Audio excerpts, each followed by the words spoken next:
bejana-Mu. Jadikan kami bejana yang indah seturut kehendak. Biarlah kemuliaan-Mu turun atas setiap kami. Cengkeram kami dalam hadirat-Mu, urapi kami dengan urapan yang baru. Kami mau dilepaskan, kami mau dibebaskan, kami mau dipulihkan, kami mau dimerdekakan, bahkan kami merindukan untuk disembuhkan oleh kuat tangan kasih-Mu. Berbicaralah ya Roh Kudus, kami siap mendengar kebenaran firman-Mu. Tutup bungkus setiap kami dengan kuasa darah-Mu yang kudus, sehingga tidak ada satupun kuasa kegelapan, roh-roh jahat yang mengudara, yang mencoba mencuri firman-Mu telah dihancurkan, dipatahkan di dalam nama Tuhan Yesus Kristus. Kami siap mendengar firman-Mu, kami simpan di tanah hati kami yang paling subur untuk berbuah lebat bagi kerajaan-Mu. Berfirmanlah Tuhan, kami siap mendengar. Haleluya, amin. Silakan duduk Bapak Ibu Saudara.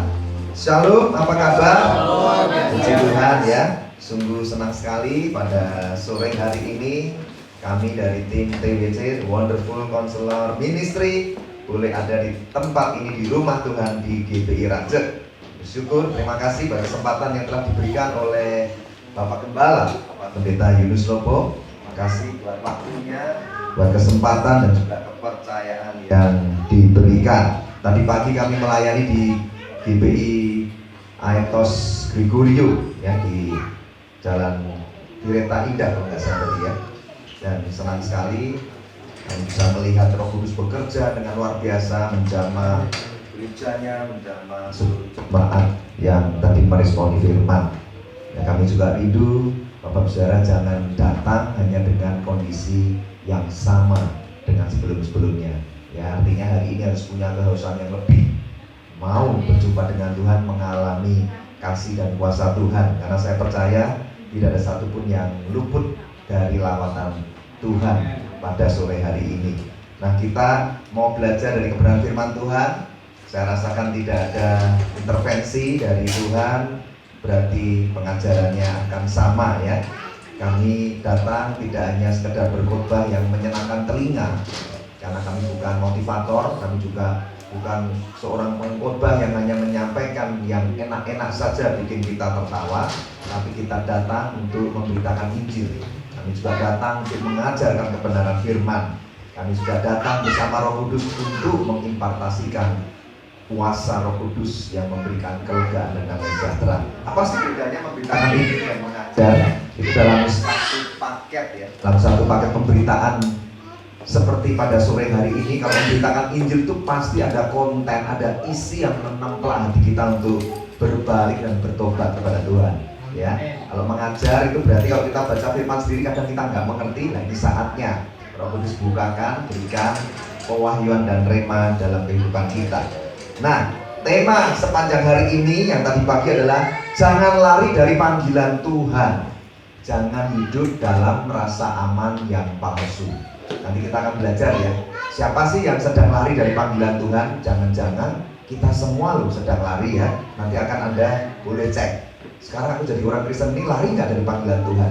Jangan-jangan aku tinggal dalam rasa aman palsu, kayaknya baik-baik saja kok hidupku. Nah, kita mau belajar, kita bangkit berdiri, kita buka dari kitab Yunus ya. Ini nggak ada yang kebetulan ya, Bapak Gembala namanya Bapak Yunus, dan kita mau belajar dari kitabnya ya.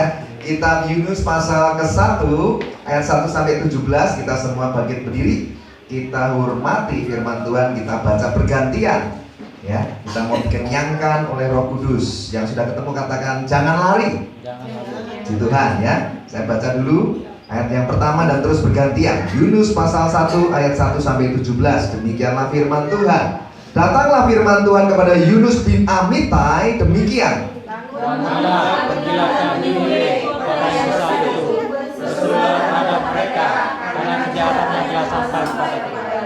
Tetapi Yunus bersiap untuk melarikan diri ke Tarsis, jauh dari hadapan Tuhan. Ia pergi ke Yafo dan mendapat di sana sebuah kapal yang akan berangkat ke Tarsis. Ia membayar biaya perjalanannya, lalu naik kapal itu untuk berlayar bersama-sama dengan mereka ke Tarsis, jauh dari hadapan Tuhan. Tetapi Tuhan menurunkan angin ribut ke laut, lalu terjadilah badai besar, sehingga kapal itu hampir bertenggelam. Awak kapal menjadi takut, masing-masing berteriak-teriak kepada Allahnya, dan mereka membuang ke dalam laut segala muatan kapal itu untuk meringankannya. Tetapi Yunus telah turun ke dalam ruang kapal yang paling bawah dan berbaring di situ, lalu tertidur dengan nyenyak. Datanglah Nakoda mendapatkannya sambil berkata, bagaimana mungkin engkau tidur begitu nyenyak? Bangunlah, berserulah kepada Allahmu. Barangkali Allahmu telah menyelamatkan kita hingga kita sudah binasa. Lalu berkatalah mereka satu sama lain, marilah kita buang undi supaya kita mengetahui karena siapa kita ditimpa oleh malapetaka ini. Mereka membuang undi dan Yunuslah yang kena undi.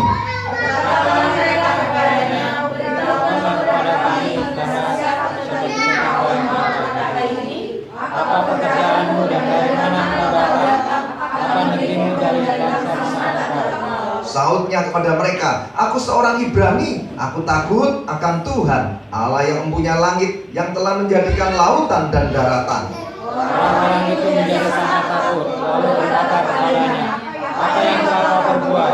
Sebab orang-orang itu mengetahui bahwa ia melarikan diri lalu di hadapan Tuhan. Hal itu telah memberitahukannya kepada mereka. Bertanyalah mereka, akan kami apakan engkau supaya laut menjadi reda dan tidak menyerang kami lagi sebab laut semakin bergelora. Sautnya kepada mereka, angkatlah aku, campakkanlah aku ke dalam laut, maka laut akan menjadi reda dan tidak menyerang kamu lagi. Sebab aku tahu bahwa karena akulah badai besar itu menyerang kamu. Lalu berdayunglah orang-orang itu dengan sekuat tenaga untuk membawa kapal itu kembali ke darat, tetapi mereka tidak sanggup sebab laut semakin bergelora menyerang mereka. Lalu berserulah mereka kepada Tuhan, katanya, ya Tuhan, janganlah kiranya engkau biarkan kami binasa karena nyawa orang ini, dan janganlah engkau tanggungkan kepada kami darah orang yang tidak bersalah, sebab engkau Tuhan telah berbuat seperti yang kami kehendaki. Kemudian mereka mengangkat Yunus lalu mencampakkannya ke dalam laut, dan laut berhenti mengamuk. Orang-orang itu menjadi sangat takut kepada Tuhan, lalu mempersembahkan sembah kepada Tuhan serta mengucapkan azab. Maka atas penentuan Tuhan datanglah seekor ikan besar yang menelan Yunus, dan Yunus tinggal di dalam perut ikan itu 3 hari 3 malam lamanya. Puji Tuhan, amin. Silakan duduk, Bapak Saudara.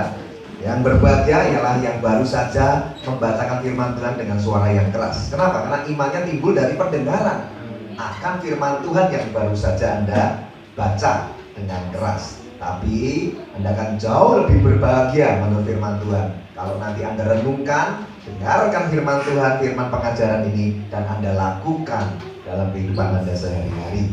Nah, kita mau belajar eksposisi ya. Kalau yang sekolah teologi mengerti, karena kita nggak comot-comot Alkitab, tapi belajar satu perikop di Yunus pasal 1, dan kita mau eksposisi itu mendalami ayat demi ayat ya. Ini kita akan kenyang dengan pengajaran. Yang pertama, pengajarannya bicara tentang jangan pernah lari dari panggilan Tuhan. Ya, kalau Anda cek di Alkitab Anda, perikopnya judulnya apa? Yunus mengingkari panggilan Tuhan ya. Jadi jangan pernah lari dari panggilan Tuhan. Kenapa? Sebab sejak kita jadi orang percaya, sesungguhnya sudah ada panggilan Tuhan dalam hidup kita. Tuhan itu sudah memanggil Anda. Anda harus mengenali panggilan Tuhan atas hidup Anda supaya Anda bisa mengerjakannya. Tahukah Anda akan hal ini? Saya kok sedikit curiga, kayaknya sedikit yang tahu ya. Atau malah jangan-jangan ada yang bilang, oh sejak jadi orang percaya sudah ada melekat panggilan dari surga ya? Sudah, tapi banyak yang memilih untuk apa? Cuek, gak peduli. Emang gue pikirin mau ada panggilan gak panggilan, pokoknya gue jadi orang Kristen seminggu sekali ke gereja sudah cukup. Oh gak cukup, nanti kita belajar makin dalam ya. Oleh sebab itu, hari ini Roh Kudus akan mengajarkan kepada kita tentang tugas dan panggilan orang percaya ya, supaya kita mengenali dan bisa mengerjakannya. Nah, untuk dapat mengenali dan mengerjakan tugas dan panggilan sebagai orang percaya, maka terlebih dahulu pasti Tuhan berbicara. Ingat baik-baik. Kalau Tuhan nggak berbicara, berarti jangan-jangan kita ini ikut-ikutan atau latah. Ya sudahlah, kamu melayani, aku ikut gitu. Enggak. Kalau kita mau mengenali dan mengerjakan panggilan Tuhan dalam hidup kita, kita harus menunggu Tuhan berbicara. Nah, Tuhan berbicara melalui apa? Seperti Yunus pasal 1 ayat 1. Datanglah firman Tuhan. Jadi kita tahu, kita bisa mengenali panggilan Tuhan ketika Tuhan berfirman. Berarti apa? Melalui firman Tuhan. Nah, celakanya anak-anak Tuhan tidak pernah baca firman. Makanya sampai hari ini kan kalau ditanya, sudahkah Anda mengenali dan mengerjakan panggilan Anda, panggilan Tuhan dalam hidup Anda bingung. Apa ya? Karena Tuhan memanggilmu melalui firman, dan firman tidak pernah dibaca. Tetapi Tuhan juga bisa memanggil Anda melalui suara Tuhan yang jelas, yang audible, seperti Anda saat ini dengar suara saya. Tuhan bisa nggak ngomong langsung? Hai Yunus, hai Dewi, bisa. Itu pengalaman supranatural. Jangan batasi Tuhan, karena saya mengalami secara langsung bagaimana Tuhan panggil saya melalui suara yang audible, dan itu indah banget. Kadang saya pengen diulang lagi 2 kali Tuhan ngomong jelas seperti Anda dengar suara saya. Biasanya kan kita dengar samar-samar atau dari suara hati ya, karena Roh Kudus tinggal di dalam hati nurani kita. Kadang nurani kita kan suka ngingetin kita, jangan diterusin, itu dosa, aku nggak berkenan. Kadang muncul nurani berbicara, itu Roh Kudus yang ngomong. Tapi yang saya maksud adalah suara yang saya dengar di telinga saya secara fisik, yaitu audible voice. Wah, indah banget. Nanti saya akan kesaksian pengalaman saya mendengar suara Tuhan audible ya. Dan itu kita nggak bisa paksa Tuhan ngomong lagi dong, aku pengen, nggak bisa. Itu kedaulatan Tuhan ya. 2 kali Bapak Saudara saya diizinkan Tuhan mendengar suaranya audible, dan itu mengubah hidup saya sepenuhnya. Ada juga yang melalui apa? Tanda penglihatan, mimpi, seperti Paulus dapat penglihatan apa? Orang-orang Makedonia lambaikan tangan, dia tahu, oh Tuhan panggil untuk ke Makedonia. Ada juga yang melalui pemimpin rohani. Kalau di tempat ini Bapak Gembala, Bapak Pendeta Yunus pakai Tuhan untuk menyampaikan pesan panggilan Tuhan atas kehidupan jemaatnya. Bisa nggak Tuhan bicara lewat pemimpin rohani? Bisa banget ya. Dan masih banyak lagi, pokoknya ya seturut kehendak dan cara Tuhan dah. Jangan dibatasi, terserah Tuhan ya. Jadi kita mengerti ya, untuk bisa mengenali dan mengerjakan panggilan itu selalu harus dimulai dengan Tuhan berbicara dulu. Mau lewat firman, makanya dibaca firman Tuhan. Mau dengar suara, mau melalui tanda-tanda penglihatan atau mimpi, melalui pemimpin rohani dan pengalaman spiritual yang lainnya yang akan Anda alami. Ya percayalah, kalau Tuhan memanggilmu, ya itu mau kerjakan atau enggak gitu ya. Nah, seperti Yunus menerima panggilan Tuhan kan lewat firman ayat 1. Demikian Yunus 1 ayat 1. Datanglah firman Tuhan kepada Yunus bin Amitai. Wah, Yunus sudah dapat panggilan Tuhan melalui firman yang keluar dari mulut Allah. Nah, sekarang kita belajar dulu nih. Dari tadi ngomongin Yunus. Ada yang tahu nggak siapa Yunus ini ya? Jangan bilang, saya tahu Pak, itu yang duduk di depan, Bapak Pendeta saya, Bapak Gembala saya. Bukan, itu Bapak Pendeta Yunus Lumpuh. Tapi ini Bapak Yunus bin Amitai. Anda harus belajar ya. Termasuk nanti Anda akan tahu, wah betapa indahnya nama Yunus itu ya. Siapakah Yunus? Yunus itu dari bahasa Ibrani yang disebut Yona. Kalau Inggrisnya Jonah. Artinya apa nama Yunus ini? Ada yang tahu? Coba, saya pengen tahu jemaat mengenal gembalanya enggak? Jangan cuma tahunya, ya namanya Pak Pendeta Yunus aja. Lah iya, arti nama Yunus apa? Ada yang tahu? Nah, saya beritahu ya, kalau perlu dicatat biar akrab sama Bapak Gembalanya ya. Nama Yunus ini artinya merpati. Wah, keren ya. Saya nggak tahu, nanti tanya Bapak Gembala, Bapak kenapa dulu dikasih nama Yunus sama orang tua? Nggak tahu, pasti ada maknanya. Lah ini maknanya. Arti nama Yunus adalah merpati atau dove, burung merpati. Nah, kan disebut namanya Yunus bin Amitai. Ya, kalau Bapak Gembala Yunus bin Lopo gitu ya. Bin Amitai berarti bin itu adalah anak dari siapa? Yunus bin Amitai berarti Yunus anaknya bapaknya namanya Amitai. Apa nama arti Amitai atau bapaknya Yunus yang namanya Amitai? Amitai itu artinya kebenaran Allah. Keren banget ya. Jadi Anda sudah tahu kan, Yunus bin Amitai itu artinya apa? Merpati putra kebenaran Allah. Wih, keren banget. Apa sih artinya merpati? Anda tahu nggak? Zaman dulu kalau mereka mau kirim pesan, belum ada JNE Tiki atau yang lain kan, mereka pakai merpati bukan? Tulis surat, belum nanti diterbangkan untuk saling memberi pesan. Jadi memang betul makna Yunus itu kalau dibilang merpati, dia akan terus terbang tinggi dan siap pergi bagi Tuhan. Kan merpati. Tapi kalau ditambahi bin Amitai berarti kan dia merpati putra kebenaran Allah, yang artinya orang yang selalu siap pergi untuk memberitakan kebenaran Allah. Itulah maksud dan rencana Tuhan sebetulnya. memberi nama Yunus bin Amitai ya. Bahkan di ayat ke-9, lompat ya, Yunus 1 ayat 9. Nih lihat, Yunus itu menyebut dirinya apa? Ketika ditanya, kamu siapa sih Yunus? Kok kapal kami hampir karam ya? Yunus bilang apa? Aku seorang Ibrani, aku takut akan Tuhan, Allah yang mempunyai langit, yang telah menjadikan lautan dan daratan. Jadi Yunus itu selain disebut merpati putra kebenaran Allah, orang yang siap pergi memberitakan kebenaran Allah, Yunus juga menyebut dirinya sendiri seorang yang takut akan Tuhan. Tapi nyatanya, nah sekarang faktanya ya, faktanya kan Anda sering dengar kan kisah sekolah minggu, akhir hidupnya Yunus. Yunus kan lari, meninggalkan panggilan Tuhan, pergi menjauhi Tuhan. Kok aneh ya? Nanti kita mau belajar ya, kok bisa ya orang yang disebut merpati siap pergi bagi Tuhan, beritakan kebenaran, bahkan Yunus mengklaim dirinya ini orang yang takut akan Tuhan. Loh kok lari dari panggilan Tuhan? Ada apa ini? Orang yang takut akan Tuhan kok lari menjauhi Tuhan? Nah, kita mau masuk ayat yang selanjutnya. Sejak Anda jadi orang percaya, Tuhan sudah memanggil Anda untuk mengenali dan kerjakan panggilannya ya. Seperti Yunus dipanggil Tuhan melalui firman, Anda pun harus mencoba mulai mengenali Tuhan memanggilku melalui apa. Kalau firman ini nanti diberitakan, dibagikan, Anda mulai tertemplah hatinya, berarti Anda sudah diingatkan Tuhan untuk mulai mengetahui apa panggilan Tuhan atas hidupmu. Nah, kalau Anda tidak pernah baca firman, pasti akan kesulitan. Tapi Roh Kudus mengajar Anda pada sore hari ini supaya Anda mulai mengerti panggilan Tuhan. Nah, sekarang ada ciri-cirinya nih.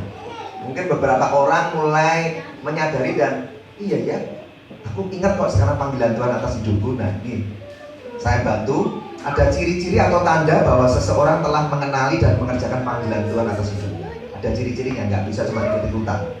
Ada ciri-cirinya atau tanda bahwa Anda sudah mengenali panggilan Tuhan dan Anda sudah mengerjakannya. Itu ciri-cirinya. Yang pertama, boleh dicatat karena ini penting ya. Anda jarang akan dengar khotbah seperti ini. Jangan sampai Anda kalau ditanya orang nggak ngerti apa panggilan Tuhan ada di hidupmu, nggak tahu, malah bingung. Ini panggilan Tuhan nggak ya? Pokoknya disuruh gua jalanin dah, teman ngajak ya gua mau gitu ya. Jangan.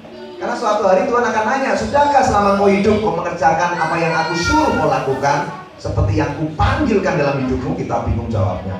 Loh, ya bukannya sudah? Aku kan ikut-ikut sama si itu tuh, si Acong, si Joni ngajakin kemarin aku mau. Nah, coba dicek ya. Ini ada cirinya nih. Ciri orang yang telah mengenali panggilan Tuhan dalam hidupnya adalah pertama, hatinya berkobar-kobar dalam melakukan panggilan Tuhan. Coba dicek. Ketika Anda masuk dalam panggilan Tuhan itu, hati Anda berkobar-kobar enggak? Atau biasa aja? Sebenarnya males sih, tapi ya gimana ya? Ditanyain perlu kapan ikut, ayo melayani. Sungkan lah jadi ikut, padahal hatinya nggak ada kobaran-kobaran dalam hatinya ya. Yang kedua, ciri-cirinya apa? Ada passion atau gairah. Apa sih passion? Gairah. Seperti Passion of the Christ, sampai gairah Kristus diselesaikan di kayu salib dulu, kayak begitu ya. Tuhan Yesus nggak pernah kendor dalam perjalanan Via Dolorosa, dia selesaikan sampai ke kayu salib dengan sempurna. Anda bisa pernah bayangkan nggak? Sambil bawa kayu salib, tubuh sudah pecah, hancur, dicambuk 39 kali. Sebetulnya beliau bisa putuskan loh untuk berhenti tengah jalan, nggak sudi sampai naik kayu salib. Dia bisa bilang, dasar manusia berdosa, sudahlah Bapak kutuki saja, ciptakan manusia baru. Bisa banget. Tapi dia setia, dia melihat wajah-wajah kita, orang-orang yang belum lahir, tapi dia sudah bisa melihat bahwa akan ada orang-orang yang membutuhkan pertolongan, yang perlu dibuat jalan perdamaian. Jadi dia selesaikan di kayu salib. Supaya setiap orang yang berseru, Yesus, Yesus ampuni aku, diberi pengampunan. Yesus tolong aku, diberi pertolongan. Yesus beri aku jalan menuju ke rumah Bapa di surga, dia berikan jalan. Itu luar biasa. Itu disebut passion atau gairah. Nah, ciri yang kedua, Anda harus cek kalau sudah mengenali panggilan. Biasanya gairah Anda dalam mengerjakan panggilan Tuhan itu tidak akan pernah berhenti dalam hidupmu sampai akhir hidupmu, sampai kuota hidupmu habis. Tetap yang terakhir itu yang Anda kenang adalah tetap masih melayani Tuhan sesuai panggilan Anda. Ada enggak? Atau jangan-jangan sudah berhenti tengah jalan? Atau jangan-jangan di tempat ini ada yang sedang pelarian? Dulu sih semangat melayani Tuhan, tahu saya dipanggil Tuhan untuk itu, tapi sudah lama Pak saya kecewa Pak sama si A, si B, si C, sekarang saya tinggalkan Tuhan, bertobat kembali. Jangan lari dari panggilan Tuhan. Tuhan mencari Anda, Tuhan mengejar hatimu. Ciri yang ketiga, ada beban yang besar di hati Anda untuk terus mengerjakan panggilan ini. Pokoknya hati ini isinya kayak beban ilahi gitu loh. Kalau Anda tidak taat, ya beban itu tidak hilang. Anda taat, baru beban itu mulai berkurang. Contohnya Nehemia. Nehemia itu juru minum raja. Keahliannya ngeracik minuman. Ketika dia tahu tembok Yerusalem roboh, kok bisa ya seorang juru minuman kok malah punya beban di hatinya, berdoa, berpuasa, menangis supaya melalui Nehemia tembok Yerusalem dapat dibangun kembali. Ada beban ilahi di hatinya. Jadi Anda juga harus punya ciri yang ketiga ini tadi. Ada beban gak di hati ketika mengerjakan panggilannya? Rasanya hati ini pengen aja berbagi di dalam panggilan Tuhan dalam hidupmu. Seperti tadi saya bersyukur, saya gak pernah ceritakan keadaan pergumulan gereja di tempat ini kepada tim.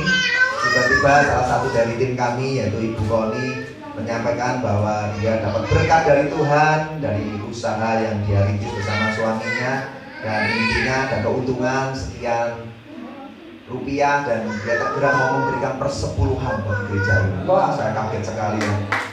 Itulah ada beban.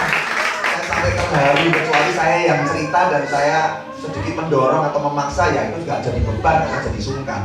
Tiba-tiba tergerak hatinya dan minta amplop, dan saya tanya, apa Bu? Ya, saya pengen memberikan persepuluhan dari keuntungan yang Tuhan berikan. Wah, luar biasa ya. Ada beban. Ini kalau nggak beban, nggak mungkin. Mending masuk dompet, bisa makan di pizza, di McD gitu ya. Ya. Ciri yang keempat apa nih? Ada buah-buah yang nyata dari hasil pelayanan Anda yang dapat dilihat banyak orang ketika Anda kerjakan panggilan Anda. Pasti ada buahnya. Pasti, kalau itu panggilan dari Tuhan, Anda kan bisa lihat, wah hidup orang banyak diubahkan, banyak orang diberkati, ada buah-buah yang nyata. Itu ciri yang keempat. Ciri yang kelima, ada penyertaan Allah dalam Anda mengerjakan panggilannya. Apa sih penyertaan Allah? Dalam pelayanan Anda nih, tanda-tanda heran dan mujizat ajaib itu terjadi. Ya, ada yang mungkin tuli mendengar, bisu bisa bicara gitu kan, buta melihat. Pokoknya ada penyertaan Allah yang berupa tanda-tanda heran dan mujizat yang ajaib. Nah itu ciri-cirinya ya. Nah sekarang mulai renungkan.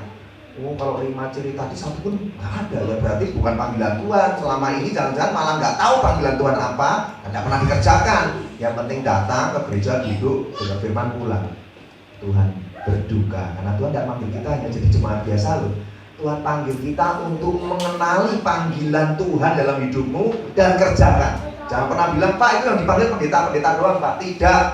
Semua orang percaya sejak lahir baru jadi orang percaya sudah terima panggilan Tuhan. Tinggal Anda mau terima kenyataan bahwa ini panggilan yang nyata atau Anda abaikan. Anda bisa saja mengingkari kayak Yunus. Emang gua pikirin gua memang udah denger Tuhan suruh gua ke Niniwe. Emang gua pikirin gua mau pergi ke Tarsis. Nah, lihat nanti apa yang akan terjadi dalam hidup Yunus yang tidak taat. Kemudian kita mau belajar apa? Karena eksposisi ya, mendalami ayat demi ayat. Poin yang selanjutnya adalah takut akan Tuhan tidaklah cukup. Nah, Anda sering dengar, oh orang yang takut akan Tuhan itu keren banget. Saya mau beritahu, takut akan Tuhan saja itu tidak cukup. Jangan sombong, jangan GR.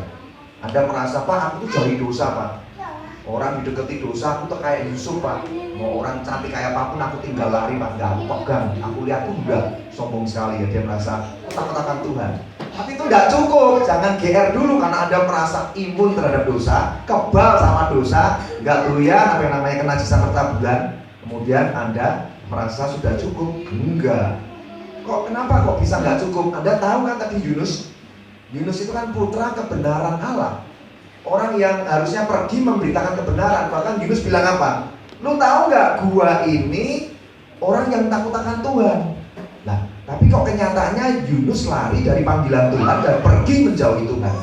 Berarti artinya apa? Orang yang takut akan Tuhan itu nggak cukup. Buktinya Yunus dengar panggilan Tuhan, nggak dia kerjakan tuh, malah lari, tinggalkan panggilan Tuhan, pergi jauhi Tuhan. Nah, sekarang yang paling penting adalah berarti penyebabnya apa nih kok orang takut akan Tuhan bisa gak taat kerjakan panggilan? Ada 3 hal. Yang pertama, kenapa orang takut akan Tuhan tidak cukup sehingga malah dia gak taat kerjakan panggilan Tuhan? Yang pertama karena orang yang takut akan Tuhan, Tuhan mengajarkan demikian. Karena saya juga nanya sama Roh Kudus, kenapa ya Tuhan ya? Kok Yunus takut akan Tuhan tapi gak taat mengerjakan panggilan Tuhan? Karena ternyata Tuhan itu memberikan standar orang yang takut akan Tuhan itu seperti di Mazmur 112 ayat 1. Tuhan titipkan pengajaran ini lewat mulut hambanya Daud. Mazmur 112 ayat 1, demikian firman Tuhan. Haleluya. Berbahagialah orang yang takut akan Tuhan, yang sangat suka kepada segala perintahnya. Jadi orang takut akan Tuhan itu ternyata ada kelanjutannya. Orang yang takut akan Tuhan pasti sangat suka kepada segala perintahnya. Segala perintahnya berarti seluruh perintahnya. Orang takut akan Tuhan pasti mencintai segala perintah Tuhan. Orang yang mencintai segala perintah Tuhan artinya ya pasti mau kerjakan. Jadi jangan Anda merasa, Pak saya kan sudah jauhi dosa Pak, jauhi semua pelanggaran, saya orang yang takut akan Tuhan. Masalahnya Anda menyukai segala perintahnya enggak? Atau jangan-jangan Anda pilih-pilih, wah perintah ini aku mau lakukan. Memberi itu memang mudah buat saya Pak, tapi kalau mengampuni, oh nanti dulu Pak, enak aja Bapak khotbah mah gampang mengampuni. Perkara mengampuni nanti dulu Pak. Kalau yang itu saya mau, yang ini Pak, waduh udah luar biasa Pak, ini brengsek banget Pak. Ini kalau saya nggak dihimbau teman udah saya perkarakan ke polisi Pak, nggak terima Pak yang itu. Berarti Anda Pak, ya nggak layak orang takut akan Tuhan, karena nggak menyukai segala perintahnya. Dan Anda masih pilih-pilih untuk melakukan perintah Tuhan ya. Kemudian Anda tahu bahwa yang menyebut dirinya takut akan Tuhan itu Yunus atau Tuhan Bapak Ustaz? Yunus, coba renungkan ayat 9 tadi, Yunus pasal 1. Yunus kan yang nyebut dirinya sendiri. Dia kegeeran. Emang lu siapa Yunus? Gua ini orang Ibrani, gua takut sama Tuhan. Dia nyebut dirinya sendiri, bukan Tuhan loh yang menyebut bahwa Yunus ini orang yang takut akan Tuhan ya. Jadi kita sudah mengerti penyebab pertama adalah karena orang takut akan Tuhan itu satu paket dengan cinta segala perintahnya. Orang yang cinta segala perintahnya ya pasti rela untuk melakukannya, nggak ditimbang-timbang, nggak dipilih, Tuhan suruh apa gue lakuin. Itu baru orang takut akan Tuhan. Yang pertama. Yang kedua, kenapa sih orang takut akan Tuhan saja itu nggak cukup? Apa penyebabnya? Yunus lari dari panggilan Tuhan karena bisa jadi memang belum pernah tahu apa yang menjadi panggilan Tuhan atas hidup Anda ya. Jadi kalau Anda nanti merasa ya saya memang belum pernah tahu Pak, ya sudah, makanya Roh Kudus memberitahu dan mau mengajarkan kepada Anda tentang panggilan Tuhan atas hidup Anda. Yang ketiga, apa yang membuat orang yang merasa sudah takut akan Tuhan tapi nggak mau mengerjakan panggilan Tuhan, malah pergi menjauhi? Apa sebabnya? Ini yang paling banyak, ini virus lebih dahsyat dari virus corona, yaitu apa? Banyak orang percaya yang merasa hidupnya baik-baik, yang merasa dirinya udah takut sama Tuhan, jauhi dosa, tapi nggak kerjakan panggilan Tuhan karena kena virus yang namanya zona kemalasan dan zona kenyamanan rohani. Nah ini banyak sekali mencemari gereja Tuhan di akhir zaman. Jemaat nggak sadar, gereja nggak peka bahwa jemaat terkena virus ini. Jadi jangan takut sama virus corona. Kita sudah bawakan hand sanitizer ya. Ini sudah saling semprot-semprot sama Pak Yunus tadi ya. Buat mainan tapi juga sekaligus untuk bersih-bersih diri ya. Nggak ada salahnya kita juga berjaga-jaga kan, nggak terus sembrono nantangin mana virusnya yang nggak begitu ya. Tapi ternyata ada virus yang diam-diam lebih mematikan rohani Anda, yaitu virus kemalasan dan kenyamanan rohani. Banyak jemaat anak-anak Tuhan yang merasa gua kan sudah lama jadi orang Kristen. Ada yang lebih parah lagi, gua kan udah lama jadi orang Kristen. Tahu nggak bedanya Kristen sama Kristen? Tanya abang kita, Bang Douglas. Kalau Kristen itu yang di bawah 5 tahun. Nah, itu ngomong Kristen. Kalau yang sudah 20 tahun, 30 tahun yang sudah bangkotan, wah Kristen. Lu belum lahir udah Kristen gitu ya. Jadi hati-hati, atas nama dewasa rohani mereka jadi nggak punya kepedulian tentang tugas dan panggilan Tuhan. Diabaikan begitu saja. Mereka lebih suka tinggal dalam zona kemalasan dan kenyamanan rohani. Oleh sebab itu Tuhan kasih perintah kepada Yunus di ayat yang kedua. Dan perintah ini harusnya kalau orang bilang gua takut sama Tuhan, harusnya dengar perintah langsung kerjakan kan? Ternyata dikerjakan enggak?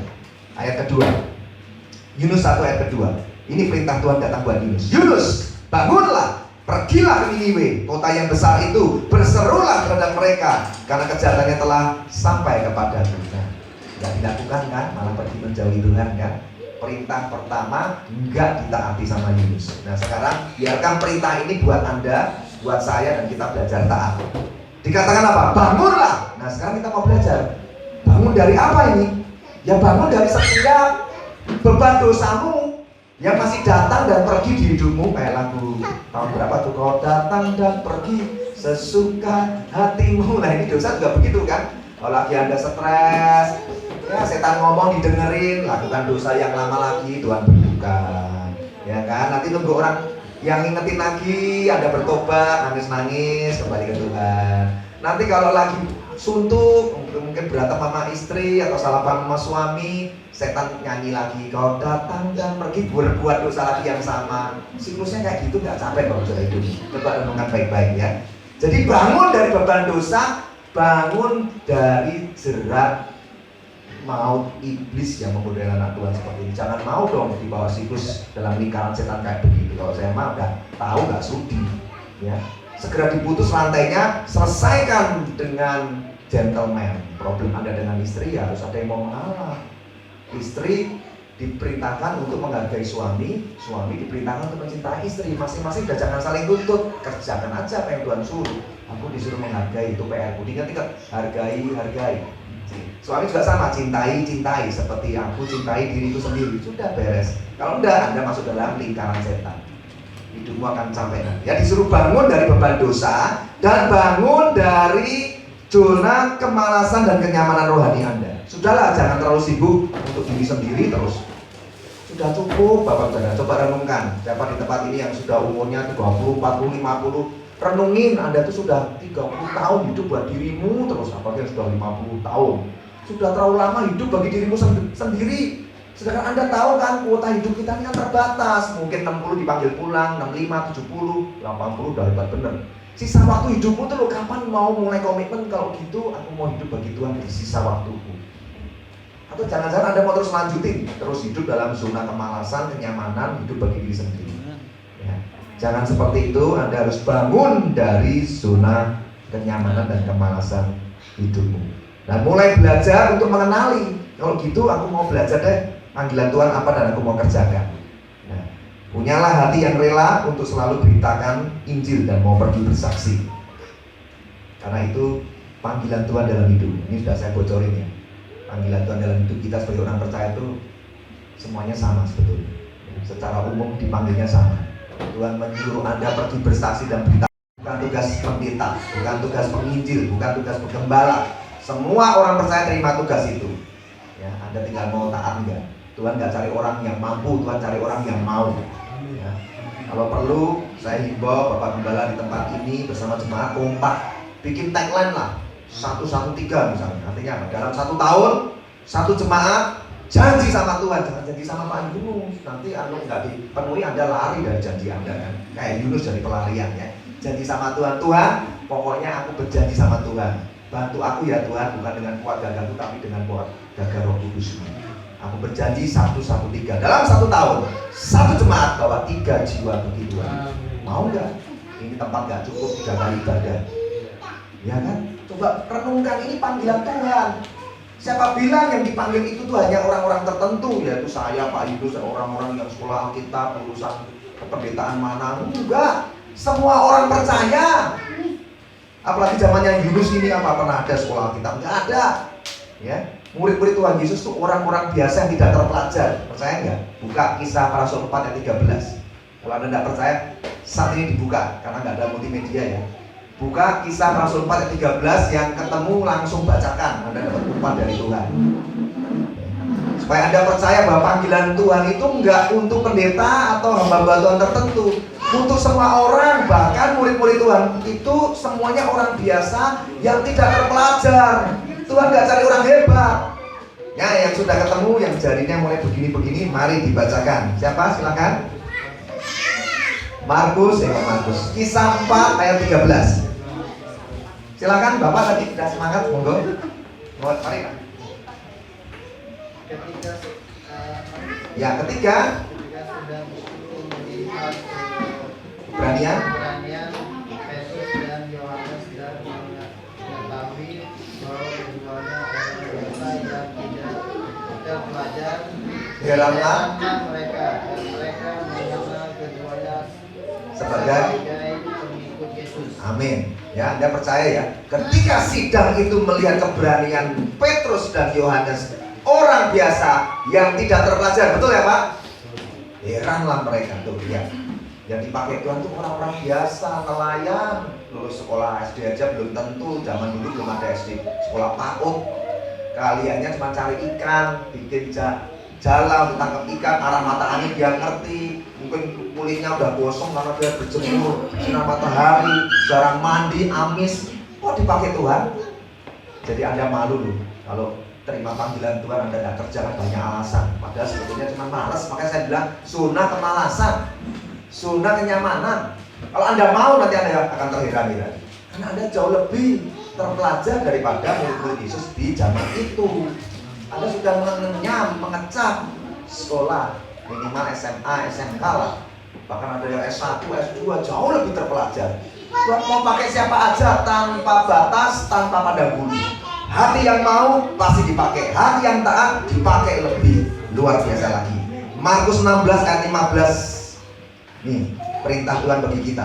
Lalu ya Markus 16:15. Lalu ia berkata kepada mereka itu siapa? Ya murid-murid Yesus yang ada di situ, termasuk berkata buat kita pengikutnya, muridnya. Pergilah ke seluruh dunia, beritakanlah Injil kepada segala makhluk. Tuh lihat, amanat agung pernah nggak Anda baca? Pergi jadikan semua bangsa muridku, ditulis hanya untuk orang-orang tertentu. Tidak, ditulis bagi kita orang percaya. Ya, siapa yang percaya dibaptis, dan siapa yang percaya dan dibaptis akan diselamatkan, tetapi yang tidak percaya akan dihukum. Tanda-tanda ini akan menyertai orang percaya. Mereka mengusir setan demi namaku. Mereka berbicara dalam bahasa baru bagi mereka. Mereka memegang ular dan sekalipun minum racun maut, mereka tidak mendapat celaka. Mereka akan meletakkan tangannya atas orang sakit dan orang itu akan sembuh. Ya, Markus 16 ayat 15 sampai 18. Anda sudah tahu perintah beritakan Injil itu bagi semua orang percaya yang mengaku jadi orang Kristen, pengikut Yesus, murid Yesus. Anda mau lari kemana? Ya. Dan kalau Anda cermat, tadi yang barusan kita baca, ternyata ada 5 tanda orang percaya. Terpaksa saya harus ungkapkan di tempat ini bahwa ada 5 tanda orang percaya yang harusnya mengikuti hidup Anda. Apalagi kalau Anda melakukan panggilan Tuhan, harusnya 5 tanda orang percaya ini mengikuti. Apa tuh 5 tanda? Tadi yang di Markus 16 ayat 15 sampai 18. Yang pertama apa? Tandanya. Kalau Anda disebut orang percaya, mengusir setan dalam nama Tuhan Yesus ketika Anda pergi bersaksi dan beritakan Injil. Siapa yang pernah mengusir setan ketika Anda melayani jiwa? Boleh angkat tangan? Belum ya? Paling yang ada nelpon Pak Yunus, Pak, tolong Pak, darurat, ini ada orang kerasukan setan Pak. Ya, oke lah, lumayan menjadi messenger ya, menjadi pesan, menyampaikan pesan ke orang perlu dilayani pelepasan. Ya, itu tanda yang pertama. Renungkan. Tanda yang kedua apa? Berbicara dalam bahasa baru bagi mereka. Itu artinya gini loh, mentransferkan atau mengimpartasikan Roh Kudus ketika Injil diberitakan. Siapa yang pernah dalam melayani jiwa-jiwa, Anda doakan, tiba-tiba ketika Anda tumpang tangan, dia keperluan Roh Kudus berbahasa lidah. Siapa yang pernah berbahasa roh? Siapa yang pernah? Belum pernah kan? Nah, itu tanda yang kedua. Tanda yang ketiga, memegang ular. Nah ini jangan salah paham ya, nanti Anda merasa orang percaya tuh harus cari ular kita pegang ya, ya Anda dipatok. Habis itu Anda masuk rumah sakit ya kan. Jadi maksudnya memegang ular ini Anda menaklukkan orang-orang kuat. Artinya apa? Roh penguasa di udara. Anda sedang pergi misalnya ke suatu daerah yang Anda tahu di sana banyak penyembahan berhalanya. Nah disitulah terjadi peperangan rohani. Jadi memegang ular adalah Anda disertai Tuhan dengan tanda dapat mengalahkan orang-orang kuat, roh-roh teritori ketika Injil diberitakan. Dan tentu saja Anda mengalami kemenangan sebab Tuhan bersama. Itu tanda yang ketiga. Tanda yang keempat apa? Minum racun maut tidak dapat celaka. Ini juga jangan diartikan harafiah. Nanti setiap kali Anda melayani, Anda selalu bilang begini, toh bikinkan kopi dicampur racun tikus dong. Anda mau pamer, Anda sakti ya, bukannya Anda jadi menginjil, Anda mati depan orang yang Anda layani ya. Minum racun maut tidak dapat celaka ini artinya begini. Ketika Anda pergi beritakan Injil, sekalipun ada orang-orang berniat jahat, kalau Anda tidak tahu, Anda akan mendapatkan perlindungan dari Tuhan. Ya, ini sudah banyak kesaksian hamba-hamba Tuhan ketika pelayanan di pedalaman itu sudah diancam dengan pisau yang beracun, dikasih minum yang dicampur racun, nggak mati. Karena dia nggak tahu dan Tuhan menyertai pelayanannya. Sampai orangnya akhirnya bertobat. Loh, kok gampang banget sih? Kok gampang banget Injil diberitakan? Biasanya berjam-jam. Kok kamu langsung percaya? Dia baru ngomong, Pak, minuman yang kopi yang saya berikan pada Bapak itu sudah saya campur racun, biasanya hitungan menit meninggal. Oh, Bapak enggak? Saya percaya dengan Tuhan yang diberikan. Luar biasa kan? Ini harus juga dialami dalam kehidupan kita, Bapak Ibu Saudara ya. Menerima dan mengalami perlindungan dari Tuhan ketika Injil sedang diberitakan. Yang kelima apa tandanya? Orang percaya melakukan panggilan Tuhan, menyembuhkan orang sakit. Siapa yang pernah doain orang sakit sembuh atau malah doain orang sakit meninggal?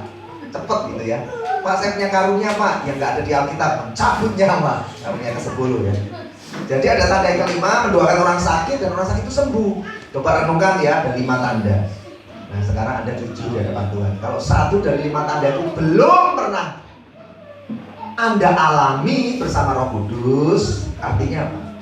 Apakah Anda layak disebut orang percaya? Coba Anda yang jawab sendiri di hadapan Tuhan. Saya tidak mau menghakimi, saya tidak mau juga bikin Anda tertekan dengan khotbah ini. Tapi ini kan fakta. Tanda-tanda ini menyertai orang percaya.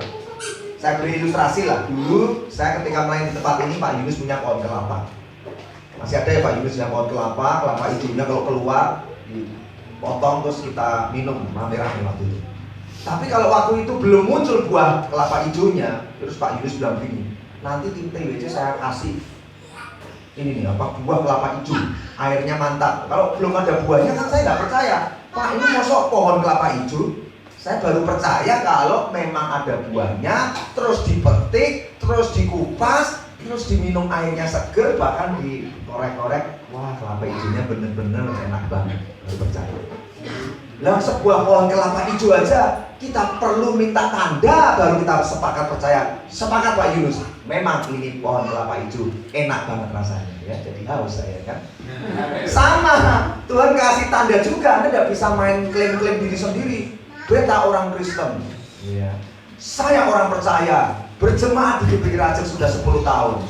Ya nggak bisa, Tuhan kasih tanda. Kalau Anda bilang saya orang percaya, Anda harusnya berdoa sama Tuhan. Tuhan, ada 5 tanda yang sudah kau berikan bagi orang percaya, 1 pun tidak pernah aku kerjakan. Anda harusnya merenung. Kenapa ya? Jawabannya gampang.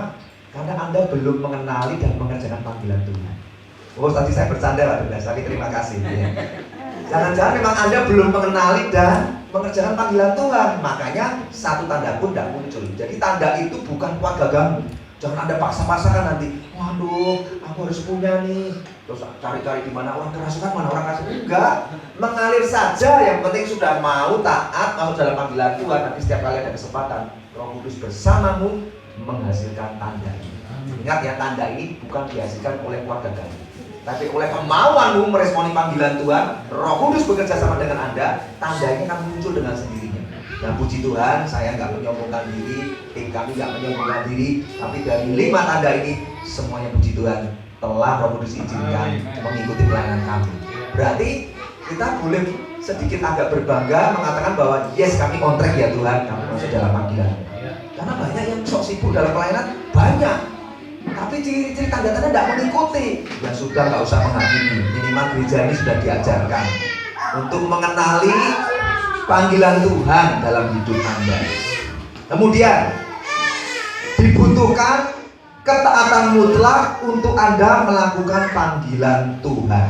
Ya, karena Yunus disuruh bangun, pergi beritakan kabar keselamatan ke kota Niniwe. Yunus nggak mau. Padahal kota Niniwe ini perlu ditolong. Yunus nggak taat. Makanya Tuhan bilang apa? Butuh ketaatan mutlak. Kalau mau lakukan panggilan Tuhan, jangan pilih-pilih. Jangan kayak Yunus ini pilih-pilih. Tapi Anda juga pasti mau belajar ya. Apa sih penyebab maksud Yunus nggak punya alasan pribadi menolak panggilan Tuhan ini kenapa? Jadi latar belakangnya, Niniwe itu ibu kota kerajaan Asyur, Bapak. Dulu kerajaan Asyur ini perang sama bangsa Israel. Bangsa Israel ini jadi tawanan, jadi ada dendam, ada rasa nggak seneng. Gua bekas bangsa dijajah sama Asyur. Ibu kotanya Niniwe, jadi mereka nggak seneng sama orang-orang bangsa Niniwe, termasuk Yunus ini. Lah kok Tuhan nyuruh aku beritakan Injil, kok enakan biar mati binasalah. Itu hati Yunus. Ya. Niniwe ini berpenduduk 120.000 orang. Luar biasa ya, Tuhan itu sayang ya, nggak mengundang satu orang pun binasa. Ini 120.000 orang di kota Niniwe itu semuanya jatuh dalam dosa, melakukan kejahatan di hadapan Tuhan. Makanya Tuhan mau selamatkan Niniwe. Yunus pasal 4 ayat 11. Ini buktinya bahwa Tuhan sayang sama Niniwe. Bagaimana tidak aku akan sayang kepada Niniwe, kota yang besar itu, yang berpenduduk lebih dari 120.000 orang, yang semuanya tidak tahu membedakan tangan kanan dari tangan kiri dengan ternaknya yang banyak. Jadi ini benar-benar suatu kota punya penduduk 120 orang, semuanya jatuh dalam dosa dan melakukan kejahatan di mata Tuhan. Itu Niniwe. Tapi Yunus gak taat. Kenapa? Tadi sudah saya beri penjelasan ya. Karena Yunus itu lebih mengandalkan pikiran dan emosinya. Nggak sudi lah kalau untuk memberitakan Injil ke sono, aku maunya ke sana. Nah, seringkali kita kayak gitu kan.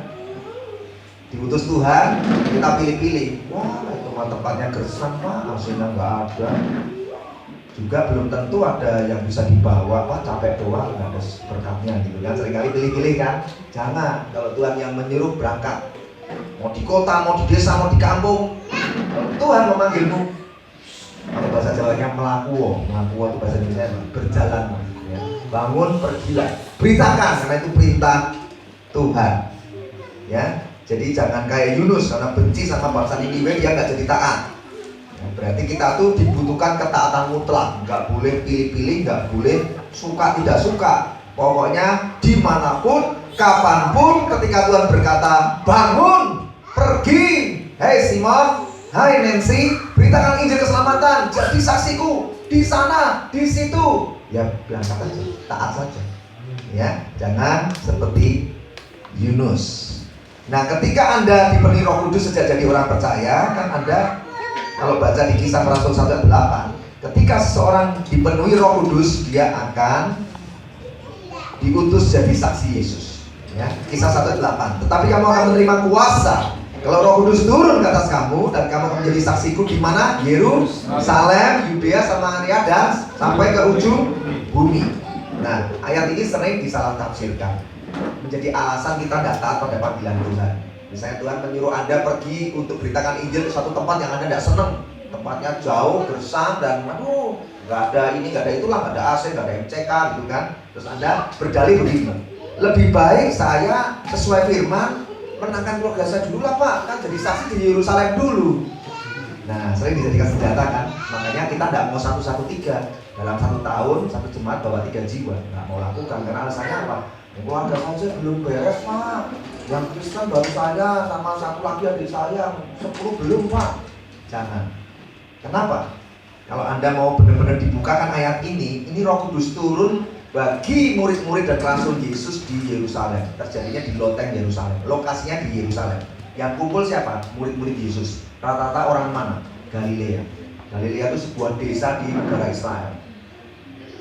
Tapi Tuhan bilang apa? Jadi saksiku di Yerusalem. Enggak, Tuhan nggak bilang jadi saksiku di Galilea. Dan disuruh balik kampung dulu. Jadi kalau diartikan Yerusalem itu lingkup keluarga Anda dulu, ke keluarga besar tidak tepat. Artinya apa? Dimanapun Anda berada, kalau Tuhan suruh, ya di saat itulah jadi saksi Tuhan. Ya, bukan harus fokus pada keluarga dulu. Karena dimulai dari Yerusalem itu dimulai ketika Roh Kudus turun di kota Yerusalem. Tuhan nggak bilang balik dulu ke Galilea, baru ke Yerusalem. Tidak. Dimulai dari kegerakan Roh Kudus turun. Nah, makanya karena Roh Kudus sudah ada di dalam hidup Anda sejak jadi orang percaya, Roh Kudus akan berbicara. Kamu sekarang pergi ke sana, ya ngikut saja. Jangan dipilih-pilih, taat mutlak. Amin. Amin. Yang selanjutnya, nah ini menarik. Tidak semua kebetulan dan ketersediaan datangnya dari Tuhan. Ya, saya ulangi karena banyak yang latah. Pokoknya kalau tiba-tiba dapat sesuatu terus kita bilang, haleluya, tidak ada yang kebetulan di mata Tuhan ya. Tuhan baik. Nanti dulu loh. Saya dulu juga orang yang kayak gitu. Nggak ada yang kebetulan di mata Tuhan loh. Aku dapat berkat ini.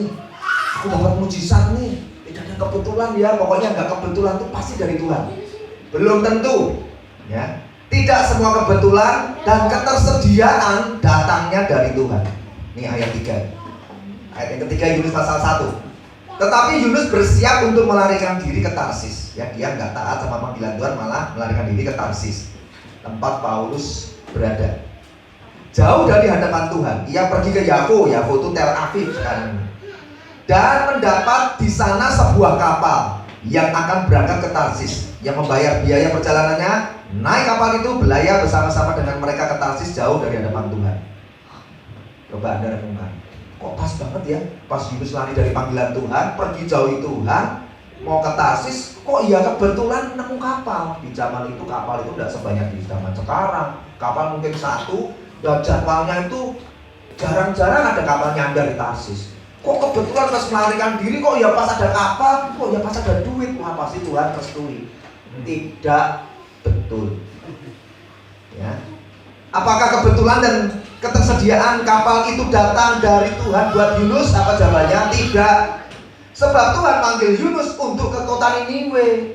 Yunusnya yang ngeyel mau ke Tarsis. Jadi ketersediaan kapal bukan dari Tuhan.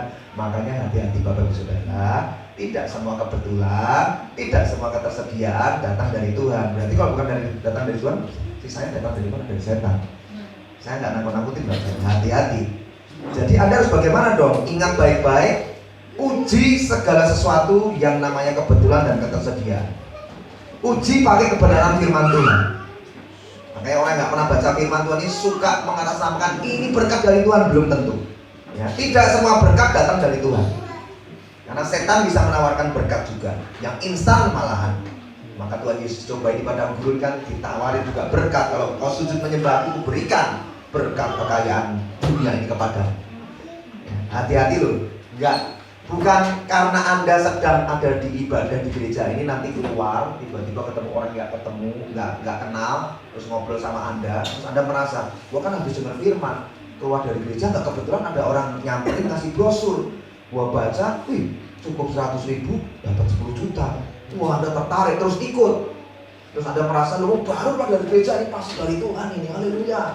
Ternyata begitu Anda invest 100.000, memang pertama dapat sih 10 juta. Wah, Anda investkan lagi, ternyata urusan polisi. Ya, ini di Surabaya sudah ditangkap kan. Saya nggak perlu sebutin namanya. Cuma ada sekian dapat motor, dapat mobil, hati-hati. Tidak semua berkat datang dari Tuhan. Demikian juga tidak semua jodoh datang dari Tuhan. Hati-hati juga. Dan Anda merasa, aku habis ibadah berseru Tuhan, aku sudah terlalu lama jadi jomblo netes. Sudah lama Tuhan, haleluya. Begitu amin keluar, Pak Yunus sudah kasih doa berkat, terimalah jodohmu, amin. Begitu keluar, nggak sengaja keserempet motor. Waduh, cowok ganteng gitu kan. Singkat cerita kenalan, KTP-nya ditunjukin orang sesama Kristiani, oke lah lanjut terus. Padahal Anda tahu bahwa dia ternyata orang yang belum sungguh-sungguh percaya Tuhan, cuma KTP doang. Anda lanjutkan dalam hidup pernikahanmu, ya tanggung jawab sendiri. Karena Tuhan sudah bilang jangan jadi pasangan yang tidak sepadan. Yang tidak sepadan artinya yang kehidupan rohaninya belum tentu sama-sama bertobat sungguh-sungguh, percaya Tuhan sungguh-sungguh. Hati-hati, apalagi yang beda keyakinan Anda bablasin, nah itu sudah urusanmu sendiri ya. Pokoknya saya ingatin, tidak semua kebetulan dan ketersediaan datang dari Tuhan. Kemudian Tuhan selalu punya cara untuk terus memanggil Anda sampai Anda mau mengenali dan mengerjakan panggilannya atas hidup Anda. Nah ini sekaligus bad news dan good news. Artinya gini, Anda mau lari kemana, Tuhan akan tetap mengejar Anda. Ini yang dilakukan Tuhan terhadap Yunus di ayat yang keempat. Tetapi Tuhan menurunkan angin ribut ke laut, lalu terjadi badai besar sehingga kapal itu hampir-hampir terpukul hancur. Awak kapal menjadi takut. Nah, mereka membuang ke dalam laut segala muatan kapal itu untuk meringankannya. Tapi Yunus tertidur dengan nyenyak. Nah, jadi ingat, Tuhan itu punya cara untuk terus memanggil Anda sampai Anda mengenali dan mau mengerjakan panggilannya. Termasuk Yunus kan, lari tinggalkan Tuhan, lari tinggalkan panggilan Tuhan, Tuhan kejar kan. Dia pikir ketersediaan dari Tuhan, ternyata bukan dari Tuhan. Tuhan panggil Yunus dengan caranya. Angin ribut datang, badai besar datang, kapal hampir karam. Ya, dan yang menarik begini, Yunus ini lari tinggalkan Tuhan kan nggak mungkin cuma bawa sediaan pakaian, dia pasti bawa koper. Anda kalau pergi mau ke Bagahuni atau mau pergi kemana kan nggak mungkin bawa, pasti bawa koper persiapan lengkap kan, mau pulang kampung kan, mau pergi jauh kan. Nah Yunus ini pasti banyak bawa barang juga. Ternyata apa? Ketika badai datang, semua awak kapal membuang barang-barang yang penting kan. Buangin semua, pokoknya yang penting kita selamat lah.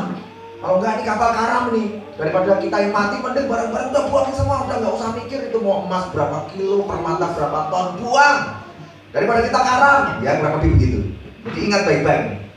Roh Kudus mau beritahu begini, kalau Anda tidak taat sama panggilan Tuhan, suatu hari semua yang Anda miliki itu Anda akan buang dengan sia-sia. Anda tinggal air mata. Saya jadi ingat ayat begini, hai orang kaya yang bodoh, hari ini kau kumpulkan kekayaanmu, kalau kamu mati mau buat siapa? Orang begini. Ini orang kaya yang bodoh karena dia punya harta kekayaan, tetapi dia tidak pernah lakukan panggilan Tuhan dalam hidupnya. Kekayaannya nggak bisa dibuang dengan sia-sia. Paling dihabiskan oleh keturunannya yang juga nggak takut akan Tuhan, dihabiskan di meja judi, selesai dalam waktu 1 jam. Ini kejadian kayak gini banyak juga. Ya, jadi ingat suatu hari nanti yang paling berharga dalam hidupmu bukan emas perak permata, bukan harta kekayaanmu, tetapi panggilan Tuhan atas hidupmu. Itu yang paling berharga. Makanya jangan sampai nggak kenal dan jangan sampai nggak pernah Anda kerjakan. Suatu hari ketemu Tuhan, semua kekayaanmu kan ditinggal di bumi yang fana yang akan hancur. Ketemu Tuhan cuma bawa panggilan Tuhan yang Anda jaga dengan setia di hidupmu dan hanya bilang begini, Tuhan, Kau tahu panggilanmu berharga bagiku dan aku sudah kerjakan bagimu. Wah, itu loh Bapak Saudara, yang paling berharga dan tak ternilai harganya adalah panggilan Tuhan. Ya. Kemudian apa nih? Yunus lari dari panggilan Tuhan, dibuang ke laut, ditelan ikan besar. Kalau sekolah minggu bilangnya ikan paus, kan nggak dituliskan paus ya. Tinggal di dalam perut selama 3 hari 3 malam. Coba Anda bayangkan, jangankan 3 hari 3 malam, coba Anda bayangkan 3 jam. Ada yang mau coba nggak? Ditelan ikan paus 3 jam.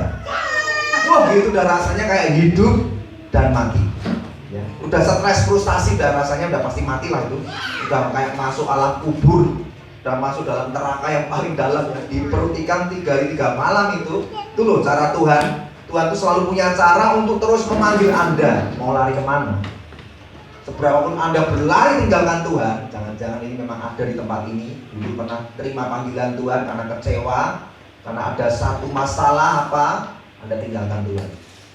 Kembali, karena Tuhan akan terus kejar Anda untuk kembali. Tuhan selalu punya cara untuk memanggil Anda sampai Anda mau kembali mengerjakan panggilan Tuhan atas hidupnya. Lebih baik apa? Memilih taat sekarang daripada tunda-tunda. Itu lebih gak enak lagi dalam hidup Anda, karena ada hukuman dan konsekuensi atas setiap ketidaktaatan Anda dalam mengerjakan panggilan Tuhan. Hukuman dan konsekuensi ini mengerikan betul. Yunus mengalami pengalaman hidup dan mati kan. Ditelan di perut ikan 3 hari 3 malam itu kan sudah mending mati aja, jangan hidup matinya. Hidup segan mati nggak mau kan nggak enak banget kan, mending langsung mati malah enak ya. Yunus ini kan ditelan tapi nggak mati, tapi mengalami pengalaman yang mengerikan yang sudah membuat dia putus asa kan. Tapi Tuhan tetap menolong, menyelamatkan, bahkan memberi kesempatan hidup yang kedua buat Yunus. Anda mau mengalami seperti itu, Bapak Saudara? Lari dari panggilan Tuhan, tetap hidup dalam dosa, tetap tinggal dalam kenyamanan dan kemalasan rohani, sampai Tuhan harus tegur Anda dengan berbagai cara, baru kembali ke Tuhan. Udah babak belur dulu baru taat, mendingan taat sekarang. Jangan tunggu Tuhan berfirman berkali-kali baru taat. Ya. Amin, Bapak Saudara. Banyak orang percaya yang lari dari panggilan Tuhan tinggal dalam rasa aman yang palsu. Ini saya juga dapat kata-kata dari Roh Kudus itu. Anda tadi tahu ya, awak kapal Yunus tadi pada ketakutan buang semua hartanya, tapi Yunus malah tertidur nyenyak. Ini artinya apa? Coba Anda cek. Banyak orang-orang Kristen, orang-orang percaya yang merasa dirinya gini, udahlah, nggak usah mikirin panggilan Tuhan, yang penting itu sudah rajin ke gereja, rajin komsel, bawa persembahan, sudah aman.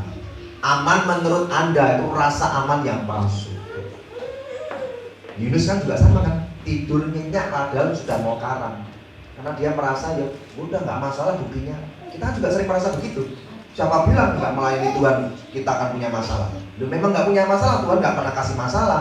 Tapi karena Anda tidak taat, Tuhan punya cara untuk memanggil Anda kembali kepada panggilannya. Karena itu sudah kedaulatan Tuhan. Makanya sadarilah, kenalilah, jangan apa ya istilahnya, jangan nggak peduli gitu loh. Enggak lah, nggak mungkin.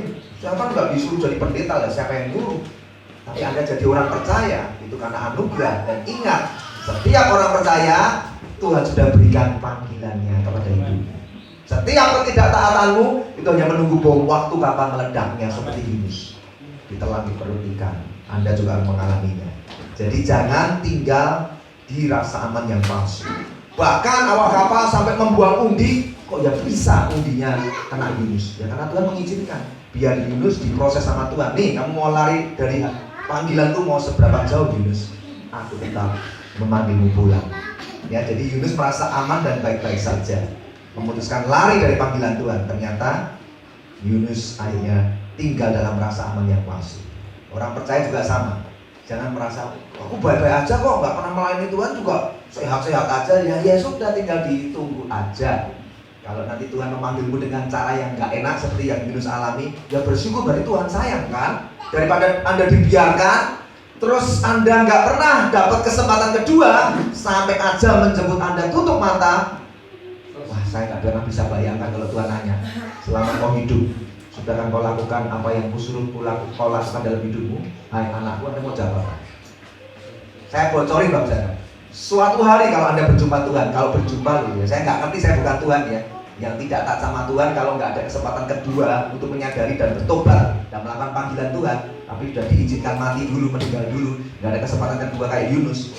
Suatu hari Anda ditanya sama Tuhan, Anda mau jawab apa?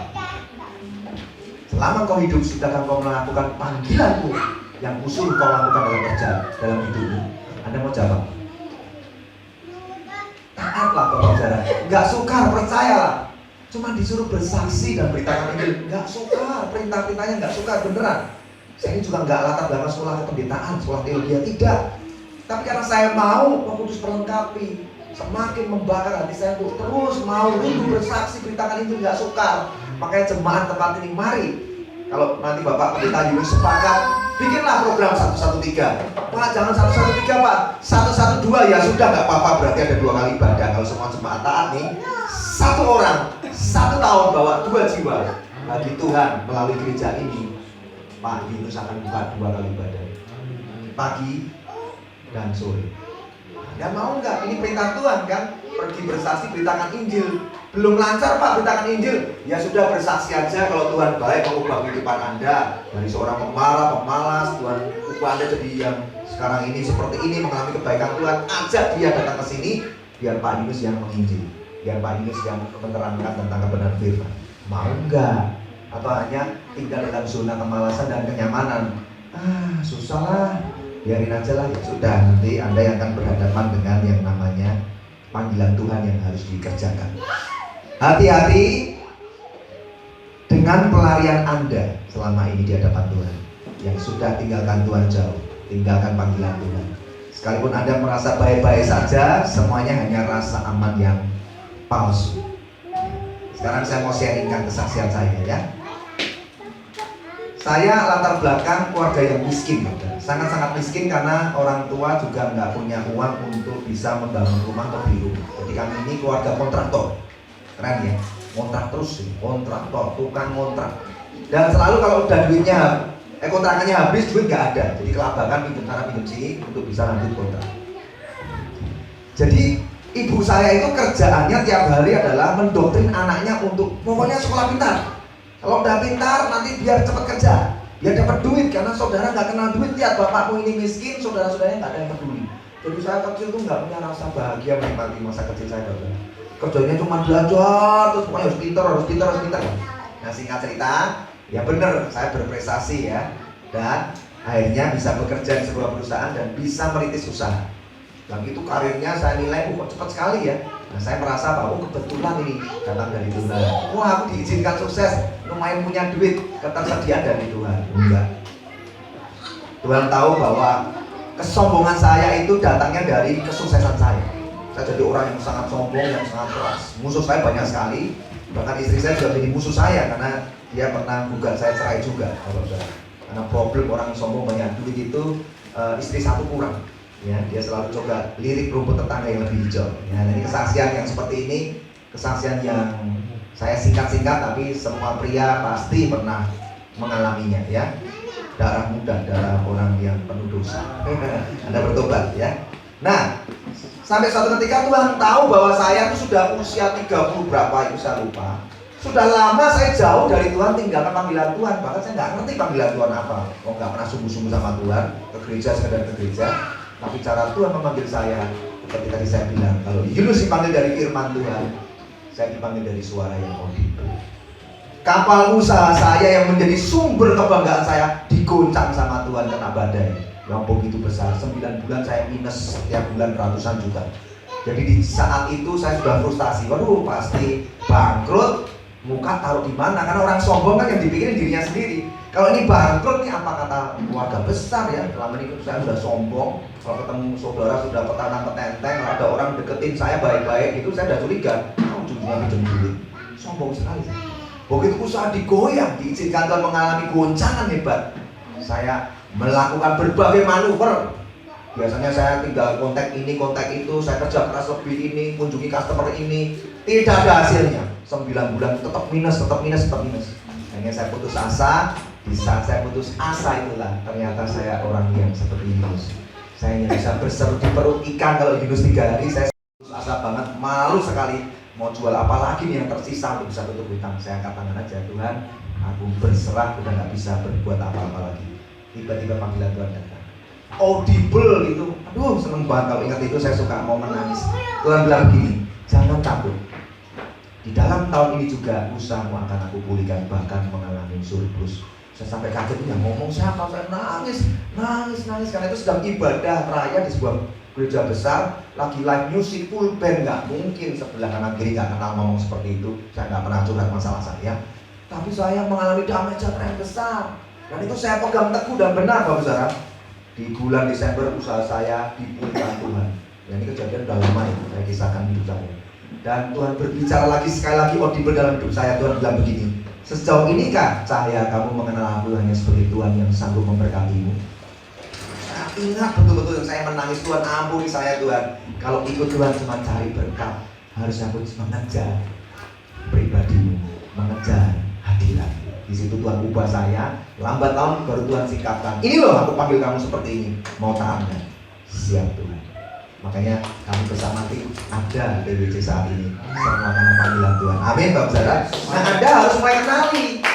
Jangan Tuhan yang memaksa Anda nanti diguncangkan kapal rumah tanggamu, diguncangkan kapal pekerjaanmu, diguncangkan kapal usahamu, karena Anda terus lari tinggalkan Tuhan, tidak pernah peduli sama panggilan Tuhan. Mau lari seberapa jauh, kita tuh sudah milik Tuhan. Lebih baik taat, pasrah kepada Tuhan. Senang Tuhan, aku mau, tapi aku nggak ngerti loh Tuhan, ajari aku ya. Itu Tuhan paling temen orang-orang yang begini. Daripada apa? Males bersaksi, kerjaan nggak enak. Pura-pura bersaksi, mikirin besok kerjaan aja pusing, ya sudah, makin pusing. Bener aja. Ketika saya serahkan hidup ini, usaha yang belum minus Tuhan pulihkan. Dulu kerja keras saya paling menghasilkan hanya misalnya kerja keras saya dapatnya 100. Sekarang ini Bapak Saudara, saya nggak perlu kerja keras, dapatnya 305. Tapi kalau saya khotbah begini kan seolah-olah enak banget. Itu yang saya alami, saya nggak bermaksud sombong. Tapi sungguhan ini yang saya alami Bapak Saudara. Dulu saya kerja keras dapatnya 100. Sekarang saya serahkan hidup, melayani Tuhan sesuai panggilannya. Kerja biasa saya Tuhan kasih 300. Amin. Pilih mana Bapak Saudara?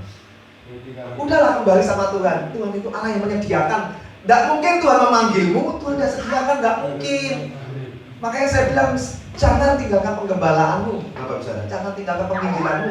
Jangan tinggalkan pelayananmu hanya karena kecewa, hanya karena mungkin Anda putus asa, karena sedang ada beban masalah, tidak bisa jernih memikirkan mana yang benar, mana yang salah. Pokoknya Anda kecewa, langsung kecewa sama Tuhan, tinggalkan Tuhan hanya gara-gara Anda kecewa. Ya, jadi bertobatlah, kembali pada panggilan Tuhan. Kemudian selanjutnya, jangan biarkan Tuhan memanggil Anda berkali-kali. Tuhan itu raja, kita itu kan hamba. Kalau zaman dulu raja kalau ngomong hambanya nggak taat langsung hukuman mati. Kan dulu juga sama kan. Tapi kan diberi kesempatan kan. Kan ditelan ikan tuh pengalaman sudah mendekati kematian. Ingat loh, saya nggak nakut-nakutin Bapak Saudara ya. Ini dari firman yang kita kupas. Ketidaktaatan Yunus mendatangkan goncangan dalam kehidupannya dan ditelan di perut ikan. Jadi jangan biarkan sang raja kehidupan yaitu Tuhan Yesus ngomong berkali-kali dalam hidupmu, acong kembali. Ntar dulu Tuhan, gua masih pengen lari dari Tuhan, hidup enak. Acong kembali, itu udah berkali-kali. Ya. Belajar taat. Kenapa? Karena Yunus itu harus nunggu Tuhan ngomong 2 kali baru taat. Ini Yunus pasal 3 ayat 1. Saya bacakan. Kalau Yunus pasal 1 ayat 1, panggilan Tuhan yang pertama, Yunus nggak taat. Di Yunus pasal 3 ayat 1, setelah Yunus dimuntahkan dari mulut ikan, Yunus pasal 3 ayat 1 barulah Yunus taat. Bunyi perintah Tuhannya sama persis. Saya sampai kaget juga. Ngomong begini Tuhan, datanglah firman Tuhan kepada Yunus, cuma ditambahin ini, untuk kedua kalinya. Wah, saya sampai terharu. Tuhan kalau panggil kita tuh, kalau kita belum taat, dipanggil lagi dengan perintah yang sama. Tuhan ingatkan, yang itu aja kamu belum taat, kok minta perintah yang baru. Cahya, kamu selesaikan dulu dalam ketaatanmu. Aku mau tahu kamu setiap ada perkara kecil itu tambahkan perkara yang besar. Yang kemarin aja kamu lari dari perintahku, kok sekarang minta perintah yang baru, mana bisa. Oleh sebab itu Bapak Saudara, kalau Anda nanti dengar perintah Tuhan bilang ampuni orang yang menyakiti, ampuni. Karena kalau enggak itu menghambat berkat dan panggilan Tuhan atas hidup. Anda nggak bisa minta berkat yang lain, perintah yang lain, karena yang perintah pertama Anda tidak taat. Tapi sulit Pak, ini orang mengkhianati saya Pak. Bapak nggak kawin sih sama suami saya, puji Tuhan kalau saya kawin sama suami Anda kan ngeri. Kan seringkali kan jemaat disuruh mengampuni kan suka, terus pendetanya pengkhotbahnya diomelin kan, Bapak khotbah enak, coba Bapak kawin sama istri saya. Puji Tuhan saya nggak kawin sama istri Anda. Bapak pasti nggak kuat. Ini bukan soal nggak kuat atau apain, perintah Tuhan. Kita ini cuma juru bicaranya Tuhan, sampaikan kebenaran. Taatlah pada perintah Tuhan yang pertama, taatlah pada panggilan Tuhan yang pertama. Yunus taat baru kedua kali Tuhan ngomong. Beda loh kalau Anda punya pegawai, Bapak Saudara. Anda punya 2 pegawai, yang satu orangnya itu taat, sekali Anda ngomong nggak perlu diulang-ulang. Sama yang satunya ini, waduh bandel, harus diulang berkali-kali baru taat. Anda kira-kira senang yang mana? Yang sekali kan? Joko, ya Tuhan, angkat ini ke sana. Siap Tuhan. Sama yang Joko, ya Tuhan, angkat ini nanti dulu ya Tuhan, mulus nih Tuhan. Oke, ditunggu. Joko, kok belum diangkat? Ya Tuhan, bentar. Oke, yang penting sono. Wah, Anda masih coba angkat sendiri aja lah gitu ya. Sama ya. Jadi jangan bikin Tuhan itu, aduh, ini memang susahnya lah. Yang satu ini tuh lari terus pokoknya dari panggilan Tuhan ya. Kok saling jalur-jalur ini apa dan yang kena gitu ya. Oke, saya tutup. Jadi setelah itu penutupannya begini. Jadi sekarang Bapak Saudara, setelah Anda tahu bahwa ada panggilan Tuhan dalam hidup Anda. Apa itu panggilan Tuhan dalam hidup Anda? Yaitu di 2 Timotius 4 ayat 2-5. Ini loh panggilan Tuhan dalam hidup Anda. Dan ini berlaku bagi setiap orang percaya dan mengerjakannya tidak sukar. Saya beritahu. Lah kalau sukar nggak mungkin ke TWC ini. Saya akan ditinggal sendirian kalau pelayanan kami ini sukar. Gampang, bahkan kami rajin bergantian. Bahkan kami selalu nanya, boleh nggak Pak Yunus saya dikasih kesempatan tim kami misalnya untuk kesaksian hidup. Silakan Pak saya, puji Tuhan karena perintah Tuhan bersaksi. Boleh nggak kesaksian pujian? Boleh, silakan. Kesaksian pujian menguatkan kehidupan jemaat. Boleh nggak kami di kesempatan untuk jadi worship leader? Boleh, puji Tuhan. Ya, jadi udah ada contohnya tadi, prototipenya. Masa kesaksian pelit, kalau Anda rajin kesaksian 112 atau 113 tempat ini harusnya nggak ada kursi kosong. Karena Anda membisu, Anda diam, Anda tinggal dalam zona kemalasan, Anda tahu ada orang yang dulunya orang Kristen rajin ke gereja, udah lama tinggalkan Tuhan, Anda biarin gitu aja, nggak ada belas kasihan, nggak ada beban. Padahal sudah Tuhan memanggil Anda untuk melakukannya. Harusnya Anda ketok pintunya. Bu Broto, siapa ya? Sinta Bu, mau ngapain? Bu, saya bawa oleh-oleh. Nah, oleh-oleh kan dibukain, ya kan harus cerdik lah Bapak Saudara. Penjangkau jiwa harus cerdik. Masakin dikit lah Bu, ini buat Bu Broto ya. Duh makasih ya Bu Sinta. Iya, gimana keadaan Ibu? Nah begitu aja lah. Hidup memang susah, belum mikirin anak-anak, pokoknya ngeluh terus. Anda harus sabar, punya 2 telinga, jangan malah Anda yang banyak ngomong. Dengerin dulu curhatnya, baru setelah itu, Bu, boleh nggak aku doakan Ibu saja? Pertama, celok, Anda akan kaget, kok nangis ya, padahal kualat banget, doain kok nangis. Karena Anda taat kok kudus bekerja, nanti Anda akan apa? Ketagihan, oh ternyata gampang ya, karena Anda dapat dari kekuatan Anda. Seringkali kita takut karena dari kekuatan kita. Ih orangnya serem ketus. Kita nggak mau jangkau lah, cerdik seperti ular, tulus seperti merpati. Orang sekeras apapun kalau Anda datang bawa oleh-oleh pasti dibukain, ya kan? Bang, pokoknya banyak cara lah kalau mau. Setelah didoain dia nangis, Anda nggak perlu banyak ngomong, Bu, Tuhan sayang sama Ibu, beban Ibu akan Tuhan angkat. Bu, hari Minggu datang yuk, aku jemput ya. Udah simpel gitu aja. Orang memang belum bisa ngomongin firman, mau Anda aja berutang bayar sama firman, utang baca kan? Kan jarang dibaca, gimana mau bisa ngomongin firman? Tapi kalau bersaksi, kebangetan nggak mau, makanya Anda mau lari dari panggilan Tuhan. Mau lari sampai kapan? Tuhan tagih terus. Jangan sampai diguncangkan kapal kehidupanmu, baru bertobat. Aduh nggak enak. Taat sekarang, mendatangkan berkat dan kemuliaan Tuhan yang besar. Amin. Dan inilah panggilan Tuhan dalam hidup Anda. 2 Timotius 4 ayat 2 sampai ke 5. Beritakanlah firman. Siap sedialah, baik atau tidak baik waktunya. Nyatakanlah apa yang salah, tegurlah dan nasihatilah dengan segala kesabaran dan pengajaran. Karena akan datang waktunya, orang tidak dapat lagi menerima ajaran sehat, tetapi mereka mengumpulkan guru-guru menurut kehendaknya untuk memuaskan keinginan telinganya. Mereka memalingkan telinganya dari kebenaran dan membukanya bagi dongeng. Tapi kuasalah dirimu dalam segala hal, sabarlah menderita. Tuh disuruh sabar ya, menderita. Lakukanlah pekerjaan pemberita Injil dan tunaikanlah tugas pelayananmu. Itu sudah diberitahu. Jadi panggilan Tuhan atas hidupmu adalah pergi bersaksi dan beritakan Injil. Amin, saudara. Saya undang semua bangkit berdiri karena kita telah mendengar firman kebenaran Tuhan atas gereja